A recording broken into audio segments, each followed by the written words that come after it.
دادگاه نویه اسماعیل سامانی شهر دوشنبه روز هفتم اپریل همگی بعد چند ساعت شروع مرافعه پروندهش شایده محمد جانو را مادر بلاگر عبدالرحمن نو را با اتهام افراطگرایی به 6 سال زندان محکوم کرد. عیبدار کننده دولتی برای او از دادگاه 7 سال زندان طلب کرده بود. افراطگرایی محمد جانو طوری از مواد پروندهش برمی آید از نشر 2 شهر در زیر ویدیوها در یوتیوب عبارت بوده است. رادیوی آزادی که خبرنگارش در مرافعه توانست اشتراک کند خبر داد که نزدیکان شایده محمد جانو از حکم دادگاه ناراضگی کرده گفتند از آن شکایت میبرند. صبح هفتم اپریل نماینده دادستانی در مرافعه محمد جانو را به آن متهم کرد که از عقیده های سازمان های در تاجیکستان ممنوع گروه 24 و حزب نهضت اسلامی تاجیکستان طرفداری کرده در یوتیوب در زیر نوار پسرش عبدالرحمن نو و هم یک نوار اسلو پلوس مقابل ساختار دولتی در تاجیکستان شرح نوشته است. طبق اطلاع دریافتی آزادی شایده محمد جانو گویا بعد ماه سال 2021 2 بار در یوتیوب شرح‌های تنقیدی نوشته است. از جمله یک شرح او در روز پرزیدنت نوشته شده او گویا نسبت به رهبریت عالی کشور حرف‌های تحقیرآمیز گفته است. شایده محمد جانو در مرافعه دادگاه گفت که خود را گناهکار حساب میکند و از کرده‌اش پشیمان است.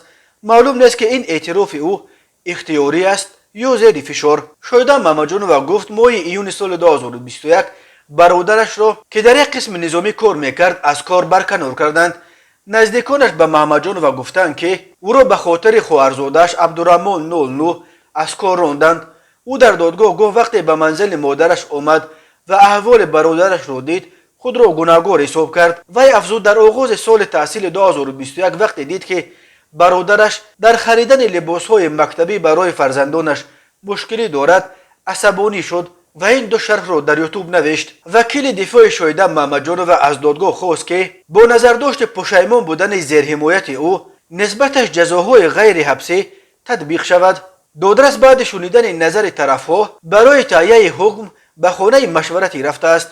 بلاگر شیرزاد محمد جانو معروف با تخلص عبدالرحمن نو که چند سال باز در آلمان به سر میبرد و با ویدیوهایش در موضوع منع ستر و حجاب در تاجیکستان نام برآورده است، پرونده مادرش را به فعالیت‌های خود ربط می‌دهد و میگوید برایش گفتند که اگر او قطع فعالیت بلاگری کند و به تاجیکستان برگردد مادرش را رها خواهند کرد. در میانه‌های ماه ینور سال 2022 کارمندان عبوب تلفن شایده محمد جانو را برای تفتیش گرفتند و روز 3 فوریه او را برای گرفتن تلفنش دعوت کرده به حبس گرفتند. وزارت کارهای داخله تنها بعد 1 هفته بازداشت شایده محمد جانو را تصدیق کرد و گفت نسبت شهروند محمد جانو و شایده دولت جانو سال تولدش 1977 ساکن شهر وحدت طبق طلبات ماده 307 علاوه 3 قسم 2 تشکیل فعالیت تشکیلات اکستریمیستی کودکس جنایتی جمهوری تاجیکستان پرونده جنایتی آغاز کرده شده نام برده به حبس پیشکی گرفته شده است. وزارت کارهای داخله همچنین گفته بود فرزند دستگیر شده محمد جانو شیرزاد بلاگر و یا اینکه اپوزیسیونر نبوده بلکه برای صادر نمودن جنایت‌های خصوصیت اکستریمیستی تروریستی داشته در جستجو قرار دارد. تعقیب خویشاوندان فعالان اپوزیسیون و دیگر اندیشان موضوعی است که مقامات تاجیکستان برای آن پیوسته از سازمان‌های بین المللی حامی حقوق تنقید می‌شود، ولی مقامات جای داشتن کدام معرکه حساب شده تعقیب خویش و تبار منتقدان حکومت را رد می‌کنند و می‌گویند که آنها در تاجیکستان آزادانه کار و زندگی دارند.